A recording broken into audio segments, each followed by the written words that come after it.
Viewers, myself doctor Pravita Saini. आज हम BEd first year के childhood and growing up paper के अंतर्गत जो व्यक्तित्व मापन की विधियों के अंतर्गत आज हम क्रिया परीक्षण विधि का स्टडी करेंगे। तो क्रिया परीक्षण विधि के माध्यम से भी बालक के जो गुण हैं, विशेषताएं हैं, जो उसकी व्यक्तित्व की विशेषताएं कहलाती है, उसकी स्टडी कर सकते हैं। तो क्रिया परीक्षण विधि, तो इससे व्यवहार परीक्षण विधि के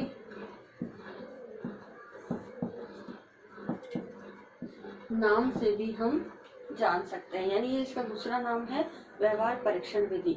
अब इस व्यवहार परीक्षण के अंदर जो भी बालक व्यवहार करता है, उस व्यवहार के माध्यम से ही हम उसके व्यक्तित्व के अंदर जो भी गुण या विशेषता हमें नजर आती है, उसकी स्टडी कर सकते हैं या उसका पता लगा सकते हैं। तो इसके लिए सबसे पहले जो सेकेंड वर्ल्ड वॉर था, यानी द्वितीय विश्व युद्ध के अंतर्गत सबसे पहले अमेरिका के सेना, जो उसकी आर्मी थी, अमेरिका की जो सेना है, तो अमेरिका के सेना के अफसरों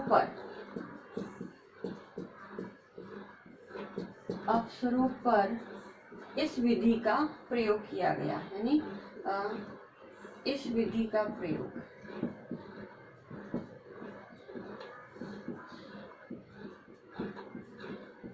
तो इस विधि का प्रयोग सबसे पहले सेकेंड वर्ल्ड वॉर के समय अमेरिका के सेना के जो अफसर्स थे, उनके व्यवहार का परीक्षण करने हेतु इस विधि का प्रयोग किया गया। और इस विधि के अंतर्गत जो है व्यक्ति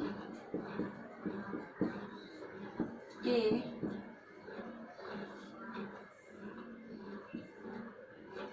वास्तविक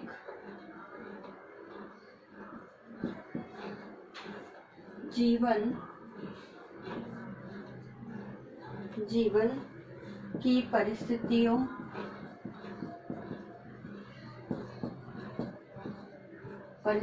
में व्यक्ति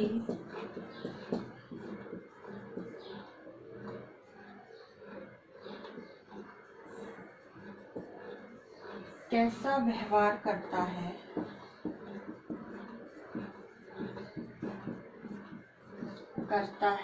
या कार्य करता है, उसके आधार पर ही हम उसके व्यक्तित्व के बारे में स्टडी कर सकते हैं। इसमें जैसे नेतृत्व करना,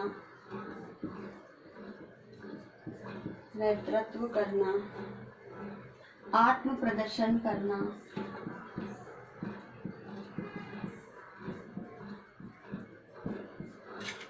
समूह में कार्य करना,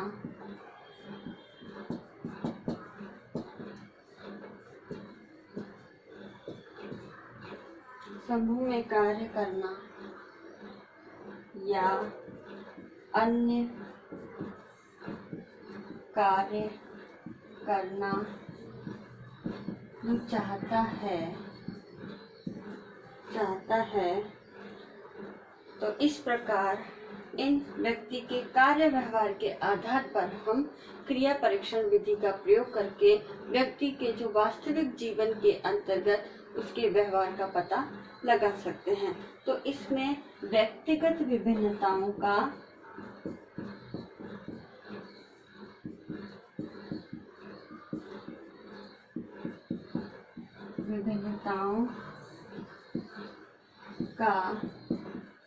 अध्ययन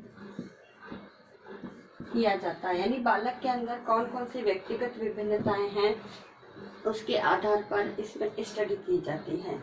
तो इंडिविजुअल डिफरेंसेस, यानी व्यक्ति की आदतें क्या है, उसकी रुचि क्या है, उसकी आवश्यकता क्या है, उसके पर्टिकुलर आयु स्तर के अनुसार उसका किस प्रकार से व्यवहार होगा, ये सब व्यक्तिगत विविधताओं की स्टडी के अंतर्गत आता है।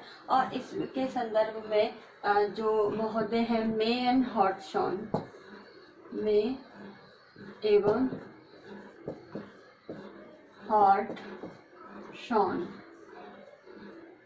हॉटसन ने ईमानदारी के अध्ययन हेतु सबसे जो मे एंड हॉटसन जो व्यक्ति रहे थे, उन्होंने बालकों के ईमानदारी के अध्ययन हेतु इस क्रिया परीक्षण विधि का सबसे पहले प्रयोग किया। तो उन्होंने जो प्रयोग किया मैं उसे बताती हूँ। उन्होंने बालक को इमला लिखने के लिए कहा, क्योंकि पहले हम श्रुति लेख लिखवाते थे, उसे इमला शब्द भी कहा जाता था। तो श्रुति लेख लिखने के लिए या बालकों को श्रुति लेख लिखवाया गया। ठीक है। तो बालक में ईमानदारी के गुण कितने विद्यमान है, इसके लिए उन्होंने क्रिया परीक्षण में इस प्रकार से इस विधि का प्रयोग किया कि बालक को इमला या श्रुति लेख लिखवाया गया, और श्रुति लेख लिखवाने के तुरंत बाद उनकी जो आंसर बुक है वो ले ली गई, और आंसर बुक लेने के बाद जो टीचर है जिन्होंने श्रुति लेख दिया था, उन्होंने उनकी आंसर बुक को चेक कर लिया, और चेक करने के बाद उनके अंदर जितने भी रॉन्ग आंसर्स थे या रॉन्ग उन्होंने जो वर्ड्स लिखे थे उन पे राउंड नहीं किया, बल्कि उनको नोट करके अलग रख लिया गया। फिर बालकों को पुनः बिठाया गया, और पुनः बिठाने के बाद उन्हें उनकी आंसर बुक वापस दे दी गई, और जो सही श्रुति लेख था वो ब्लैक बोर्ड पर नोट किया गया, और बालकों से कहा गया कि आप ब्लैक बोर्ड पर लिखे गए श्रुति लेख के जो पैराग्राफ है उसको देख करके अपनी जो गलतियां हैं उसमें सुधार करें या उनमें राउंड बनाएं। तो कुछ बालकों ने तो ईमानदारी से अपनी गलतियों पर राउंड लगाया और उनकी जांच की, और कुछ बच्चों ने अपने जो गलतियां थी उनको रब करके सही करके लिख दिया गया। तो इस परीक्षण के आधार पर जो है बालकों की ईमानदारी का पता लगाया जा सका। तो गैरट महोदय ने कहा था कि ये जो ईमानदारी का गुण है, तो इस परीक्षण के द्वारा या क्रिया परीक्षण विधि के द्वारा बालकों के जो हम टेस्ट लेकर के किसी निष्कर्ष पर नहीं निकाल सकते, बल्कि जो ईमानदारी का गुण है ये बालकों का विशिष्ट गुण है, न कि सामान्य गुण। क्योंकि पर्टिकुलर हर बालक में ईमानदारी के कॉन्सेप्ट को लेकर के अपनी अपनी सोच होती है। तो ये पर्टिकुलर होता है यानी विशिष्ट होता है, और विशिष्ट होने के कारण ही हम इसे विशिष्ट गुण में शामिल कर सकते हैं, सामान्य गुण में नहीं।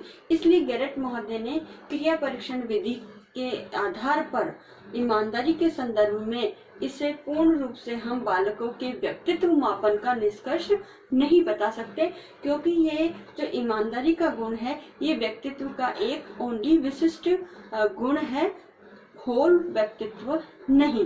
तो इस प्रकार क्रिया परीक्षण विधि के द्वारा भी हम व्यक्ति के व्यक्तित्व का मापन कर सकते हैं। अब आज का असाइनमेंट इस प्रकार से है। इसमें हम आपको एक क्वेश्चन देते हैं कि क्रिया परीक्षण विधि को उदाहरण द्वारा